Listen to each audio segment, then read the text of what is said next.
Okay, good morning, my friends. Let us begin on the very bottom line on Ches Amid Beis, talking about different methods of using kesef as a mechanism for kiddushin. Hahu gavra dahavakamas bin chomrei patchayosa. There was a man. We'll just learn according to one pshat in Rashi. He was a button peddler. He would sell buttons on the street, and he would sell them by having a string of buttons made into a necklace around several of these necklaces around his neck, and as people needed buttons, they'd come to the button guy. Okay, so asoy hahi itza amrla le havli chad shuka. A woman comes over to him and says, "Sir, give me one of those necklaces." So amrla yahivna leich mikadshesli. He says, "If I give it you the necklace, will you marry me?" So amrle hava mihava. She says, "Give it over to us." So Amar Rav Chama kol hava mihava lav klumhu. So Rav Chama says that's meaningless. Now Tosfos explains the reason why it's meaningless is because she initiated the conversation without matrimony in mind, and therefore it was clear that she wanted the necklace not in exchange for getting married. She just wanted the guy to do her a favor. So therefore, by her saying, "Oh, give it over to us," she's not necessarily consenting to marriage. There's no indication that this is a consent to marriage. Like when you normally give a woman money and she remains silent and says, "Thanks for the money," in cases where he says, "Aryai mekudeshesli." Here, it's different, okay? Hahu gavra dahava kashasi chamer b'chanusa. The next case, similar case. A man is drinking wine in his shop, and asoy hahi itza amrle havli chad kasa. And a woman comes over and says, "Give me one of those cups of wine." Amrla yahivna leich mikadshesli. He says, "If I give it to you, will you marry me?" So amrle ashkuyi ashkayan. She says, "Give us over some wine." So Amar Rav Chama kol ashkuyi ashkayan lav klumhu. It's also a meaningless statement for the same reason.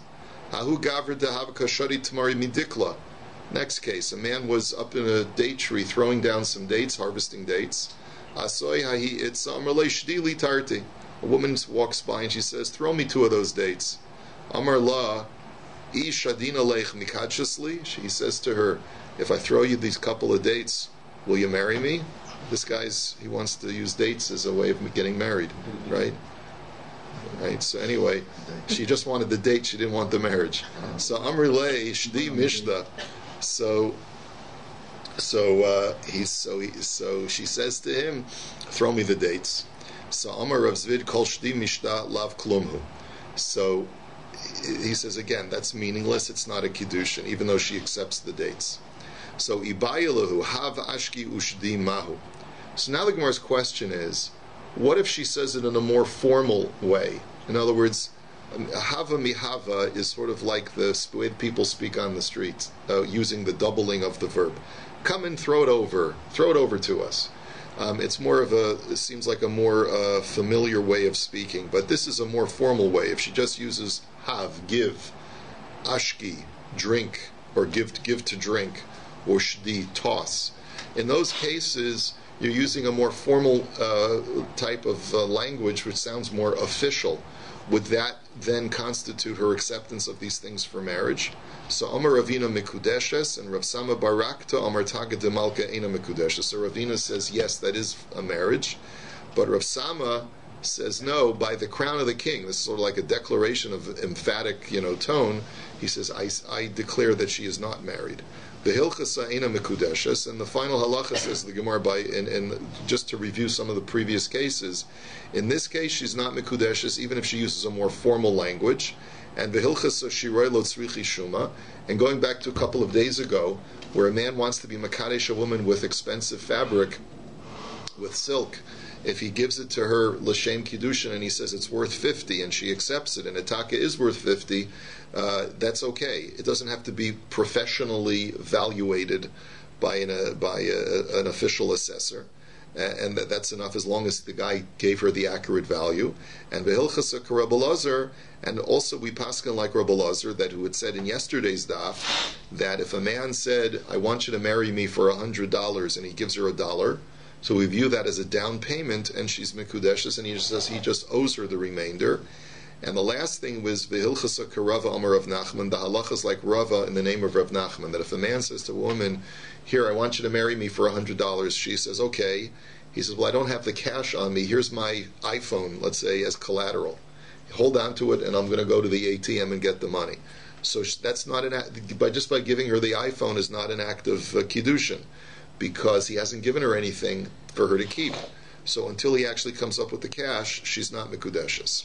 Okay, let's go on to the next brisa. Tana Rabbanan, Bishtar Ketza. Now we're switching over to shtar, because we talked about kesef. We briefly touched on bia, but we're going to come back to that. But now we have to go to shtar. Now, what is the way that a man marries a woman with a shtar? So kasav lo ala niyar o ala cheres afal pisha ein bo shavapruta bitcha mikudeshes li bitcha meureses li bitcha li leintu harezu mikudeshes. That a man writes on a piece of paper or on a shard of pottery, even if it's worth less than a shavapruta, he says, "Your daughter is hereby married to me, betrothed to me, or is my wife." In those cases, that's a valid marriage if he gives it to the father. So maskef lo Reb Zera bar Mamal halo dami haishtara l'shtar zavini hasamocher kosev lo sadi mechura lach hachabal kosev bitcha mekudeshesli. But the question is like this: this shtar, I mean, I'll grant you that we assume that you're using it. Since we're learning from kicha mistei Ephron, that whatever method of kinyan works to purchase real estate works to purchase a woman. Okay, that's presumably how we know this, right? But it's different when you're selling real estate. When you're selling real estate, the seller is the one who drafts the shtar. But over here, the man is not the seller, he's the acquirer of the woman. So how can you derive from any other place where a shtar is valid that a man writing a shtar to a woman is valid? It's a totally different, it's completely reversed. So how do you know that it even works? So Amar Rava Hasa Minyana Dekra Vahacha Minyana Dekra. So Rava says, well, look at the psukim. You look at the context of each shtar in the context of the way the pasuk refers to that type of exchange. What do we mean? Because Hasam Ksivu Machar Me'achuza So B'Mocher Tola Rachmana Hacha Ksiv Ki Yichach B'Bal Tola Rachmana. It's very simple. When you look at the pasuk in the Torah that talks about a person selling his ancestral field, it says he shall sell his field. And therefore the seller is the subject of the sale, and therefore he writes the shtar. But with kiddushin, who's the subject of the marriage? The man, when the man shall take or purchase the woman. So since the Torah places the sort of the operation of the kinyan on the husband when it comes to marriage, that's how we know that he's the one who writes the shtar. But wait a minute, says the Gemara, if you're just looking at the psukim to be your indicator, hasam namiksiv sados bakesef yiknu. But it says in Sefer Yirmiyah that people shall purchase their fields for money. So we see that the purchaser is the subject, not the seller, by real estate as also. Yes, but the Gemara says that's not a good pasuk because kari yaknu. But you could also read the pasuk not at that the buyers shall buy the field, but the sellers shall sell, because the word yiknu can either mean they shall buy, or if it's read as yaknu, it means they shall sell. So my time occurs be yaknu mishum dichsivu mochar. So what's compelling you to read that pasuk as yaknu? Why? Because you have a pasuk in the Torah that says umachar me'achuza so, where the subject is the seller. Hachanami kari be ki yukach dichsiv es biti nosati la isha zeh. Well, if that's your argument, then I could read the pasuk of ki yikach ish isha as when a man shall have a woman acquired to him, or given over to him, because you read the word as yukach, not yikach.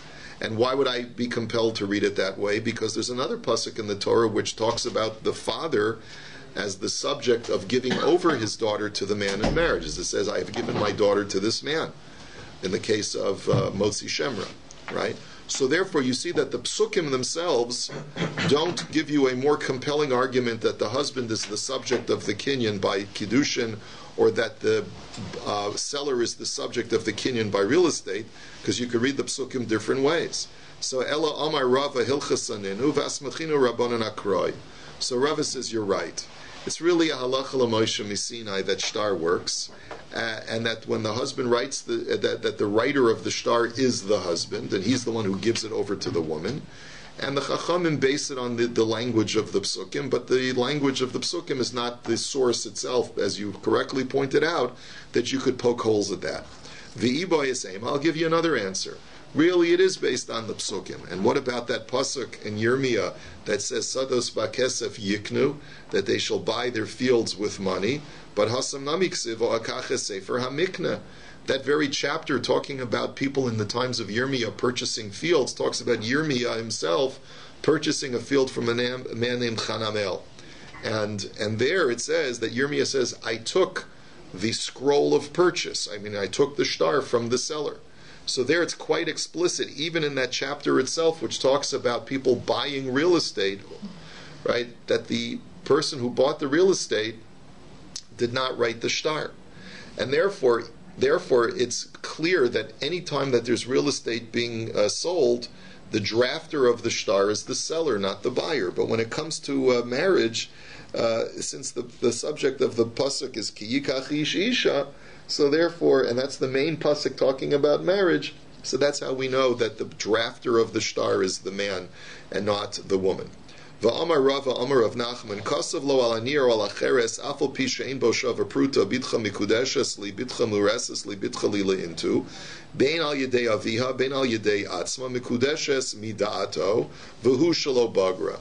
So these rabbis want to clarify the brisa that we said before. Basically, they say like this: if the girl is not yet a bogeres, if she's still a na'ara, and therefore the father has the rights to marry her. So when the man writes the shtar, and he writes the as follows, your daughter is married to me, your daughter is betrothed to me, your daughter is my wife, so it doesn't matter whether he gives the shtar to the father or to the daughter. In both cases, as long as the father consents to the marriage, it's a valid delivery of the shtar, and she's mikudeshes, provided that she's not yet a bogeres. However, kasav law al hanir or al acheres alfa pi shein bo shava pruta hariyat mikudeshes li hariyat li leintu hariyat mureses li mikudeshes ben al yedei avia ben al yedei atzma midaita v'hu shabagra. But in a situation where a woman has already become a bogeres, then she's the one who has to consent. So if you write the shtar and you give it, you can give it either to her father or to her. If you give it to her, it's because she's the one now who's in charge of her own kiddushin. And if you give it to her father, it has to be with her consent, that her father is acting as her shaliach to receive the shtar kiddushin on her behalf. But that's all they want to clarify, that when a girl is still a naira, it's the father who decides who she's going to marry. Once she becomes a bogeres, it's she who decides who she's going to marry, and therefore she has to be the one to consent to either personally accept the shtar or to have her father accept it as her shaliach. Let us go weiter. Boy Reb Shimon ben Lakish, shtar erisin shekasva shelo lishma mahu. So he asked an interesting question. What if you wrote a shtar for kiddushin saying, and it becomes apparent here that you have to write the name of the woman you want to marry in the shtar. So let's say the girl you want to marry's name is Rachel. And you go over to Rachel and say, Rachel, will you marry me? And she says, get lost. So you say, well, I struck out with that Rachel. Let me try the other Rachel down the road. So you've already written the shtar for the other Rachel. Can you use this shtar erisin for the other Rachel? So havayos liyetzios makshinan ma yetzia ba'inun lishma havaya ba'inun lishma. On the one hand, you could argue that we know from the hekesh v'yatza v'haisa that all the laws of divorce apply to the laws of marriage and vice versa. So just like a get has to be written for that specific woman that you wish to divorce, so too the shtar kiddushin has to be written for that specific Rachel, and you can't use it for the other Rachel. Odil mahavayos lahadodi makshin and mahavaya de kesef lo bo'inun lishma avavaya de shtar lo bo'inun lishma. But on the other hand, you could argue like this. Kesef is a valid method of kiddushin, so maybe shtar is just like kesef. Just like by kesef, if I want to use a coin, I want to use a tuni to be makadesh my wife, right? That tuni does not have to have been minted for that particular purpose of matrimony, right? So just so too, maybe the shtar could be not having been written specifically for this girl, just like kesef. So basar debaya hadar pashta havaya liyatzina makshinan do amar krav v'yatza v'haisa. After he asked this as a question, he basically said it seems, Rish Lakish says, it seems to be quite straightforward that since you're using a shtar, just like you use by Gittin, whatever the laws of Gittin are, as far as it having to be written lishma, so too are the laws of the shtar that you're using for Kiddushin, that it has to be written lishma, and you can't use it for a different rachel. It seems to be. I mean, the halacha is we don't. What do you mean halacha lamaisa? We don't do this anymore. We don't have mekadosh al yedei shtar. Let's say someone brought a shtar for one, ksuva for one woman, and ksuva we're not talking about. Ksuva is not a mechanism of kiddushin. So whether you could use a ksuva that you wrote for one woman and give it to another woman, that's an interesting question. I don't remember if we addressed this in Maseches Ksuvas. Okay, Itmar kasvo lishma v'shalo midaita.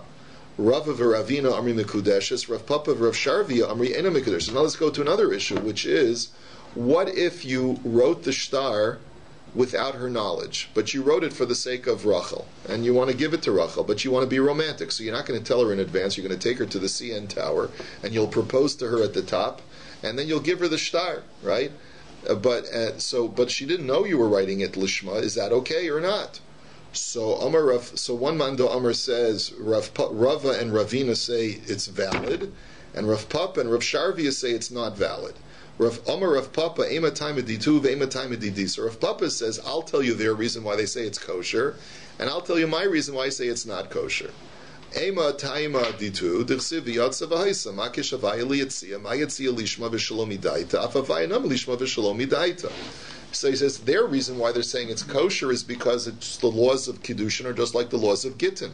Just like you don't have to consult with your wife before you draft a get, because she can be Megureshes Bal Korcha, right? So she just has to know that you're giving it to her. She doesn't have to know that you're drafting the get for her. So too, for a shtar Kiddushin, she doesn't have to know that you're drafting it for her. That's why they hold it's kosher. But I'll tell you why I hold it's not kosher. Ve'ema tamadidi v'yatza v'haisa makish havaya liyatzia. Ma yitzia ba'inan das makne, afavaya ba'inan das maknes. He is a very interesting svarer of Papa. When you have a divorce, you need to have the das of the ma yitzia ba'inan das makne. Now, who is the one who's giving over something at the time of divorce? At the time of the divorce, the man is releasing the woman from the marriage. So he's giving her freedom. He's giving herself to her in that sense. In marriage, who's the giver? Who's giving herself? Right? It's the woman who's giving herself to the man. So just like by a get, the man has to know about the writing of the get in order for it to work when he gives herself to her. So too, when she's ready to give herself to him through the Kiddushin, she has to know in advance about the writing of the shtar Kiddushin. That's the argument that's being made.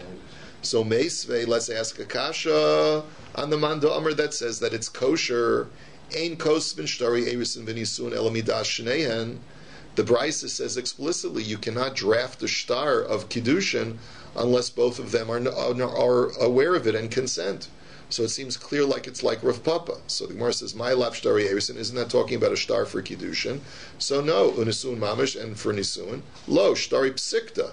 Rav Gedalia Marav. No, it's talking about shtar psikta, which was what we call today the tanoim. The tanoim is what? Basically, like the Bryces. That Rab said, "Amar Rav Gedalia Marav, kama atanosin lebincha kach v'kach, levitcha kach v'kach, amdu v'kidshu kanu, hein advar maniknim ba'amira." That basically what they would do is at the time that they would get betrothed, the two fathers would get together. The father of the chassan, the father of the kala would say to the father of the chassan, "How much are you giving to your son for the marriage?" And the father of the chassan would say, "How much are you giving to your daughter for the marriage?" In other words, how much assets are they bringing into the marriage? They would each state the amount, and they would say, "Shkoyach, okay, we agree." And then the chassan would present the kiddushin to the kala, and that act of kiddushin is in itself the method of kinyan. In other words, normally you need to make a kinyan between the two fathers. Here, once the kiddushin is done, that is the thing that seals the oral contract between the two families. And basically, that's what the Bryce is talking about. The Bryce is saying that once, if you decide to draft that as a contract, right, then the law is that ein kosvin shtar erisim v'nisuin elamidash shneim. That if you draft that in a contract, then both fathers have to consent to the drafting of the contract. But it's got nothing to do with the actual mechanism of marriage through a shtar, which is what our discussion is now. Are the parents legally binding? In other words, yeah, it's a legally binding kinyan. In other words, the wedding would go. If one didn't pay, the wedding would go through, but the guy would owe the debt, or would it be? It would create a debt, and if it turns out, it would happen. Yeah, well, it seems to be that the kiddushin is a kiddushin, and the kinyan, which creates the choiv, is binding. Yeah. Now uva bia. So let's go to the third method of marriage. So which is bia. So minolan. Where do we know this from? That physical intimacy consummates a marriage. Amar Rabavo, Amar Rabbi Yochanan, Do Amar Kra Bu'ulas Baal, Alamed Shanas Ala Baal Al Yedei Be'ila. It's based on a pasuk. Now this pasuk is talking about a na'ara me'orasa, where the Torah says that if a man and a woman have an illicit affair after she's already been betrothed, then the two of them shall be put to death. If she's a Bu'ulas Baal, she's already been married to her husband. But the double language of Bu'ulas Baal, that she's been bedded by her husband, that language of Bu'ulas implies that the way that she became married to him was through the intimacy itself. And that pasuk is indicative that bia is a mechanism of marriage. So Amr le Reb Zeir le Rabbi Vo va'amri la Reish Lakish le Rabbi Yochanan. So one of the two rabbis who quoted this pasuk, one of the two rabbis who heard this pasuk being quoted, either from Rabbi Avo or from Rabbi Yochanan himself, turns to that person and says, he says, is it so unseemly to you that which Rebbe taught?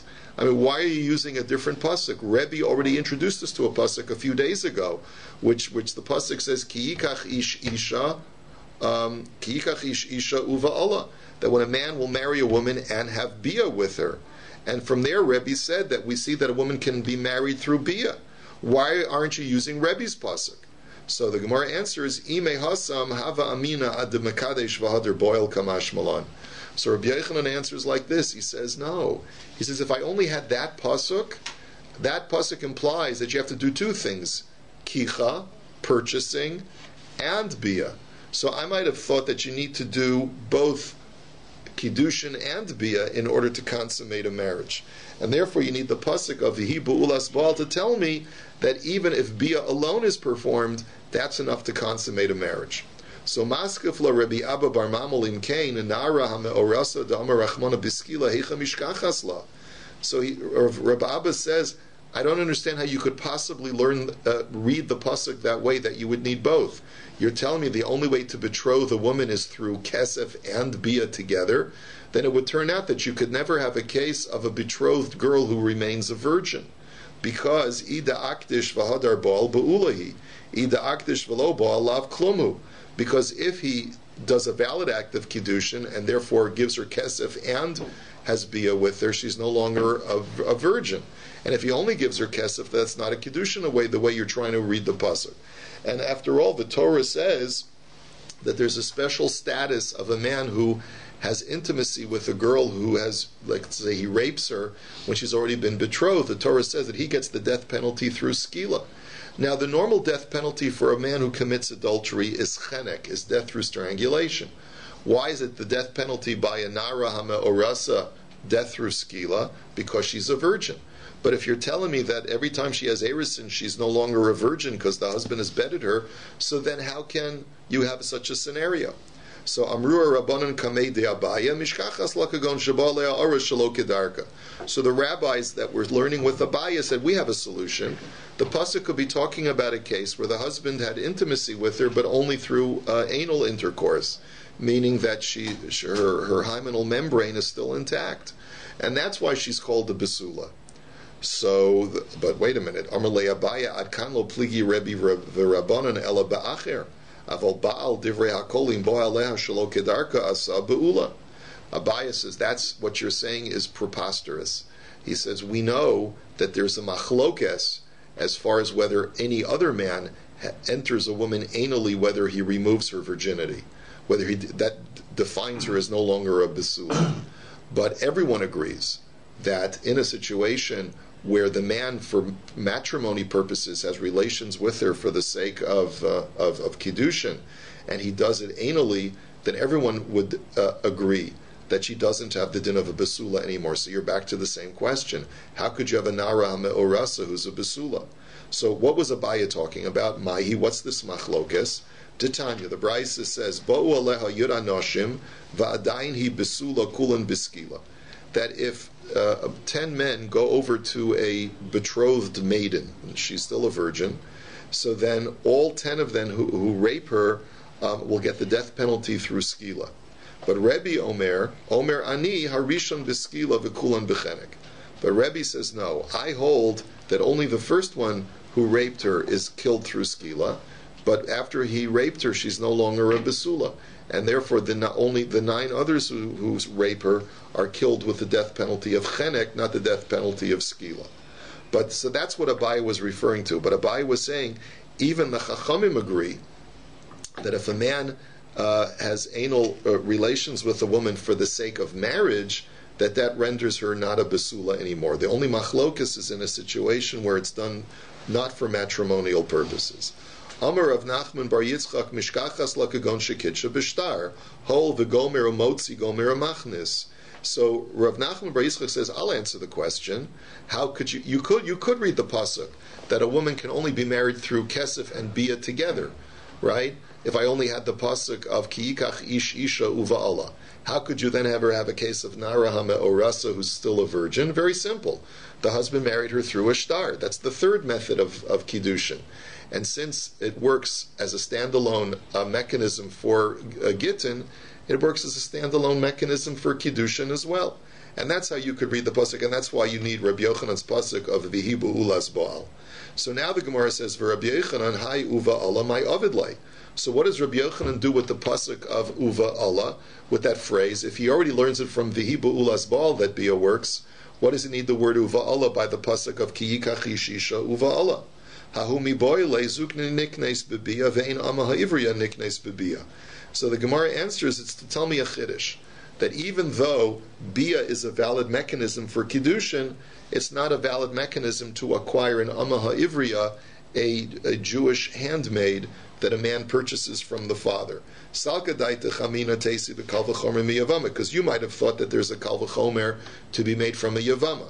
Ma yavama she'en niknes bekesef niknes bebia zu she'niknes bekesef ein udin she'niknes bebia.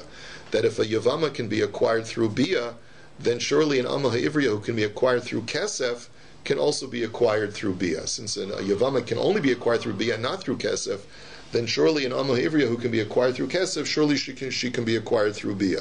And that's why I need the pasuk to tell you that no. But the Gemara says, why would you make such a kal v'chomer? Mal yavama shekein zekuko ve'omedes. But wait a minute. It's not a valid kal v'chomer from a yavama. The reason why bia works for a yavama is because there's zika. When her husband dies, there's already a connection between her and the yavam through her deceased husband. And that's why bia works. But there's no prior connection that exists between a man who wants to acquire an amma ha'ivriya. Why would you think that bia works there? So that the kal v'chomer that you're making is an invalid one. So rather the Gemara says, you're right. Sal gadaita chamina hol v'kasav imacheres yikach lo hekisha kasav la'acheres ma'acheres miknaya bebia av amma ha'ivriya miknaya bebia kamash malan. The kal v'chomer is as follows. I would have thought that, the Torah says that if a man acquires an amma ha'ivriya, it says also that if he acquires another wife other than the amma ha'ivriya. In other words, he hasn't yet married the amma ha'ivriya, and the Torah says that if he takes a wife, in addition to have taken the amma ha'ivriya, he has to provide both the amma ha'ivriya and his wife with proper she'er ksus and ona, proper duties of husbandry, which means he has to provide her with clothing and a roof over her head and so forth. So the Torah is clearly connecting in that pasuk the laws of marriage to the laws of the amma ha'ivriya. So I might have thought that because of that pasuk, that just like bia works for the acquisition of a wife, it also works for the acquisition of an amma ha'ivriya, and that's why I need the pasuk to tell me that no, it does not. That ki yikach ish isha uva Allah, only when you acquire a wife can you acquire her through bia, but not for an amma ha'ivriya. Now Rabbi, so the Gemara now says, what is Hai Svar Minali? Where does Rebbe know that an Amma Ha'ivriya cannot be acquired through Bia? If, after all, Rebbe uses the pasuk of Ki Yikach Isha Uva'ala to teach me the main din of a woman being acquired through Bia, where does he know this din of Amma Ha'ivriya, that she cannot be acquired through Bia? Im Kain Lichtov Rachmana Uva'al, Mai Uva'ala Shmamina Tarti. The answer is because the Torah could have said Ki Yikach Isha Uva'al, and he will bed, or he will be intimate. Why does it have to say he'll be intimate with her? That extra letter Hey with the mapik is a miyut. It's coming to exclude. Only she can be acquired through Bia, but not in Amma Ha'ivriya. So that's how he learns it out. You see, you derive two things. Number one, Bia is a valid mechanism of marriage, and number two, it's only a valid mechanism for a woman to marry, but not for an Amma Ha'ivriya. Ula Rava da Amar Barahina Asparali Ki Kach Ish Isha Uva Allah Kiddushin Hamisrin Labia Havi Kiddushin Kiddushin Shemisrin Labia Lo Havu Kiddushin Ma'ikal Ameimar. But now what is Rava going to do? Rava says that the word Uva Allah teaches me a separate halacha. It teaches me that, and he's quoting this sage called Bar Ahina, who explained to him that when you present a woman with Kesef Kiddushin, that's only valid if it's possible, in theory, to be physically intimate with her. But if it's impossible by halacha to be intimate with her, so then that kesef kiddushin is not valid. What's the illustration? So let's say I go over to two women who are sisters, and I say, one of you is mikudeshes to me, and we'll determine that later. So the reason why that's not a valid kiddushin is because both of them are arayos to each other, so it's not possible to be physically intimate with either of them until you clarify the matter. And therefore, since the kiddushin, the kesef, is being given in a state where you cannot theoretically be intimate with her, that's not a valid kiddushin at all, and she's not married. And that's where do we learn it from? We learn it from the word uva Allah. So the question is, if Rebbe uses the word uva Allah to teach me that bia is the method of kinyan, and the extra letter hey to teach me that it doesn't work for Amma Ivriya, where does he derive Rava's halacha from? So imkei nichtov kra o ba'Allah, my uva Allah, shmamina kulhu. The fact that the Torah says and instead of or, when it says when a man shall marry a woman, normally it should have said or he shall have bia with her. But the fact that it says and he shall have bia with her teaches me that she needs to be capable of having bia at the time when he gives her the kiddushin in order for the kiddushin to work. So now the Gemara asks another question. V'Rebbe hai be'ulas ba'al mai avidlei. What does Rebbe do with the pasuk of be'ulas ba'al? If he learns it from ki yikach ish isha uva Allah that bia works, what does he do with the pasuk of be'ulas ba'al? Hai mi boilei. Baal oisa osa be'ula shelo kedarka, ve'en hacher osa be'ula shelo kedarka. Going back to Abaya's statement that we just saw a few lines ago, that pasuk teaches me that a woman is rendered a non-virgin through her husband's anal intercourse.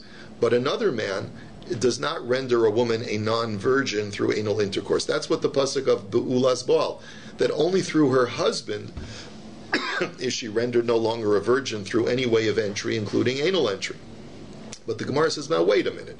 Umi islay la Rebbe haisvara. Since when does Rebbe hold that only the husband renders her a non-virgin through that kind of bia, and not another man?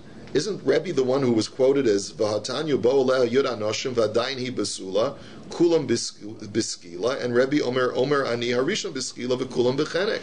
Rebbe was the one who said that when 10 men rape a woman who's a nara hame'orasa, so then even though the Chachamim say that she's still a virgin through the 10th man, Rebbe says no, even the first man renders her a non-virgin, and therefore only the first man who raped her gets death through stoning, but the other 9 get death through strangulation for raping a woman who's married but is no longer a virgin. So you see that Rebbe personally holds that any man renders her a non-virgin, even though he has bia shelo kedarka. So how can you tell me that Rebbe is holding that I hold that from the word be'ulas baal that only the husband can render her a non-virgin from anal bia?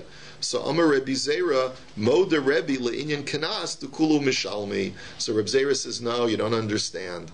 He says it's true that for the purposes of the death penalty, Rebbe holds that she's not a virgin anymore through anal entry. But for the purposes of rape, in a case of where a man rapes a girl who's not married, the Torah says that he has to pay a knas of 50 silver pieces to the father. but that's only if she's a virgin. If she's not a virgin, that special din of Kenas does not apply. And so Rebbe will agree that when a woman has already had intimacy through anal entry, she's still called a virgin as far as being subject to that Kenas. So if one man would rape her, and he would have to pay the Kenas, but he only raped her through anal entry, if a second man rapes her, Rebbe would agree that no, she's still a virgin vis-a-vis the Kenas, the penalty issue, and therefore the second man would have to pay the same penalty. That's what Rebbe means to say that only the husband renders her a non-virgin for the purposes of Kenas. That if that another man who sleeps with her does not render her a non-virgin. So Maishna Mikitala. So the Gemara says, well, why is there a distinction? When it comes to the death penalty, she's considered by Rebbe to be a non-virgin. But when it comes to purposes of Kenas, she's considered to be a virgin. What's the difference? Shaini Hasam da Amakra Umeis Ha'ish Asher Shachav Ima Levado. The answer is, says the Gemara, is because Rebbe looks at the pasuk and says that only there's a Levado. Only him, the first man who sleeps with her, shall be put to death through skila. And the very fact that the Torah makes this miyut of livado, only him, teaches me that only the first man who beds her shall be put to get the death through skila, even if it was anal bia, and that's a special case. But when it comes to all other halachas of virginity, she's still considered to be a virgin.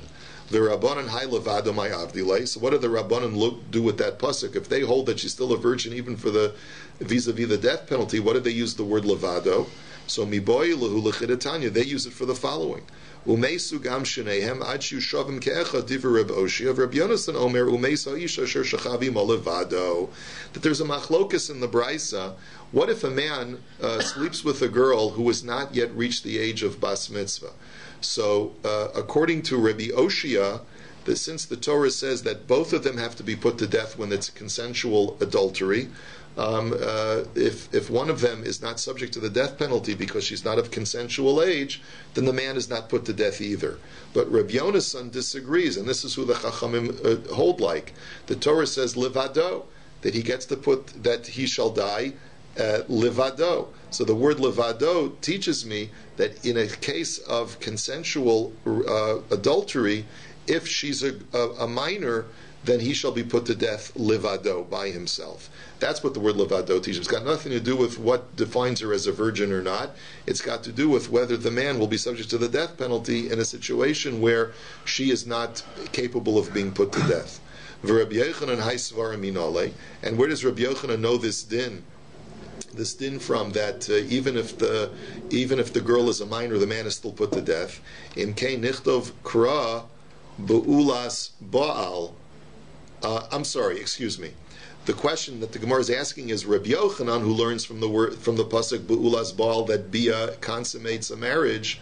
Where does he get this din of beulas baal that the husband renders his wife a non-virgin through anal intercourse? The Gemara says, "Imke nichtov kra beulas ish, my beulas baal shmami notarti," because the pasuk could have said beulas ish to imply that bia is the thing that makes her married to the husband. The fact that she uses a double language of beulas baal teaches me both halachas. Number one, that bia consummates a marriage to a man, between a man and a woman. And number two, that only the husband, the word baal means the husband who beds her, renders her to be a non-virgin through anal entry, but not any other man for the purposes of Knas. Have a wonderful day. I hope that was clear. And